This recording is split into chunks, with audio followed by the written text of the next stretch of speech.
tingles with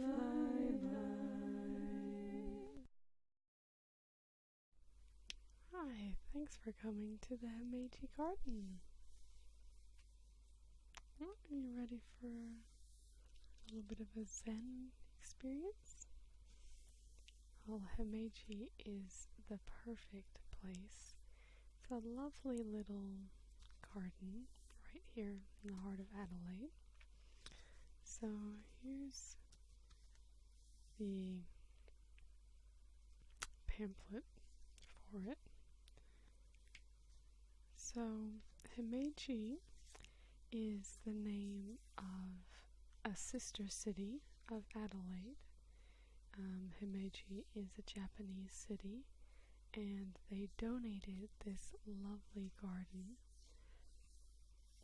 in 1986, and they have paid for its upkeep ever since. So it's just a lovely little gift from our Japanese neighbors.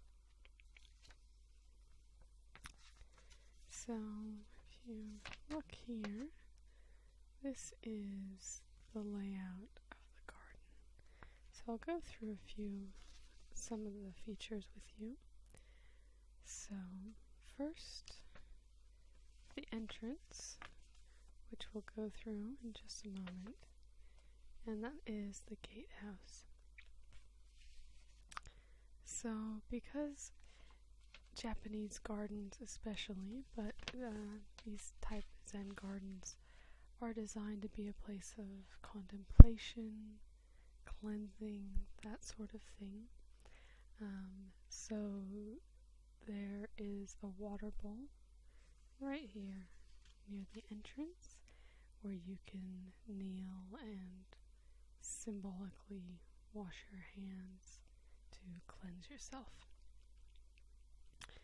So, and the kneeling basically puts you into a humble attitude, ready to accept the peacefulness that the garden has to offer for you.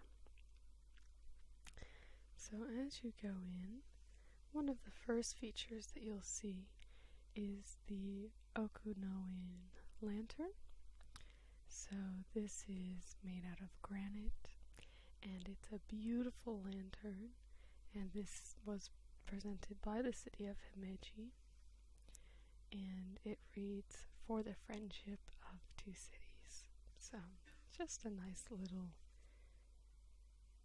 dedication for this wonderful garden. So the next feature is the lake. So you go in and you have this nice little kind of pond area, and it's called symbolically the lake. So it's just a shallow little pool. It does have little fish swimming through it, and this part actually has a bit of a waterfall coming down, so there's that nice beautiful sound of a waterfall coming through, and otherwise it's just a nice little serene pond area. And so this is basically the heart of the garden. So in Japanese they would call it, it's the character Shin. Because that basically this shape is Shin, which means heart or soul, because it's basically the heart of the garden. And so it says here, the calm waters suggest purity and tranquility of the heart, which Buddhists believe is necessary if you are to achieve enlightenment, the ultimate happiness. Water flows into the lake from a small waterfall, which recalls the wild mountain torrents of Japan. So yeah, it's just a nice little area there. Then on the fourth spot, you can see a lantern in the lake itself. So that's your next one. Number 5, there are some beautiful tall pine trees in this area. And it's basically one of the most important trees in Japan. It's because it doesn't shed its leaves, it's considered strong because of its refusal to shed its leaves. And so it symbolizes courage in adversity, and the long life symbolizing immortality. So kind of symbolizing that strength and long life. So here at number 6 in this portion of the garden, we have the milestone. So this has the name of Himeji and also shows the distance marker. So you can see it says it's 8,000 k's away. It'll say the actual exact distance, which doesn't have it written here. I think it's like 8,046 k's maybe. So just a little symbol of that face, and that faces directly towards Himeji. Going on through the garden, you get up to here to point 7, and this is the deer scarer. So this is a cool little device. It has bamboo shoots, so you have a larger one that fills up into a smaller one, something like that. Anyway, so basically there's a bit of water that's going into one, and then it's really light, so as soon as it gets filled too much, it jolts a little bit, but in a really kind of gentle and calm way, and just makes a little bit of noise, and that's why it's called a deer scarer, because it does scare off deer. And then it will fill back up and do that slapping again, basically. So the next spot in our little journey is the tea house. So the tea ceremony is a very integral part of Japanese culture. So it originated in the late 13th century. It aims to create serenity and calm in the hearts of its participants.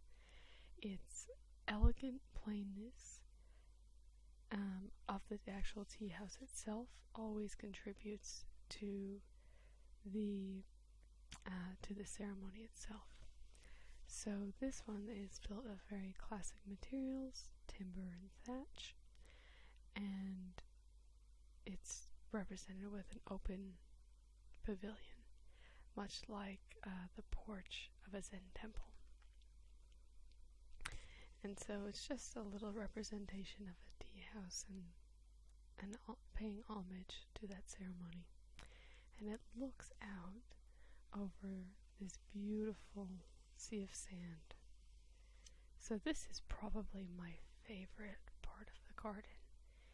It is a Zen garden made out of rocks and sand, and obviously it's raked and has those bits around. So the raked bits, all the sand, is meant to symbolize the ocean and its waves, and then you have these stone outcrops, and those are meant to represent the continents. And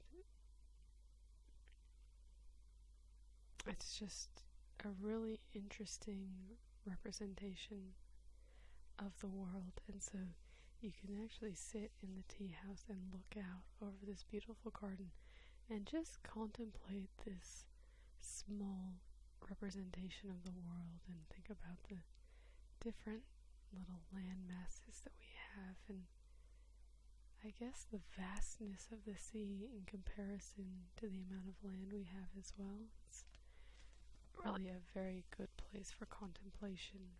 Always gets me in that contemplative mood. So going on from there, you have the well, and this is just a normal type well that will provide water for the tea ceremony. Going up here, we have the mountain. So this is a part that raises a bit in elevation, and that's where the top of the waterfall is, and you have all that water cascading down. And so there's always a bit of contrast in the Zen gardens because you need the mountain heights compared to the lowness of the lake, and to symbolize the yin and the yang. So that's why we have the mountain. So the next step we have is the stepping stones. So it's listed right here on number 12, but they're really, as you can see, all throughout the garden. So these stones are made out of precast concrete. The placement of these stones is designed so that you walk slowly through the garden so that you can admire. And then there are important viewing spots that are marked out by larger overlapping stones, such as this area where there's stones jutting out where you can look over the lake. And the final item that we have here is the perspective stones, and these provide the perspective or anchor points to enjoy the entire scene. So as you can see here from number 13, you can see the waterfall, you can see the lake, you can see the mountain area, you can see the pine trees, you can see off this direction to see these beautiful aspects of the garden. So now that I've introduced you, we just recommend that you sit or stand at this point, relax, breathe deeply, look, listen, imagine. What do you see? What natural features are suggested? And so now I'll leave you to go and enjoy the garden, and I hope you have a very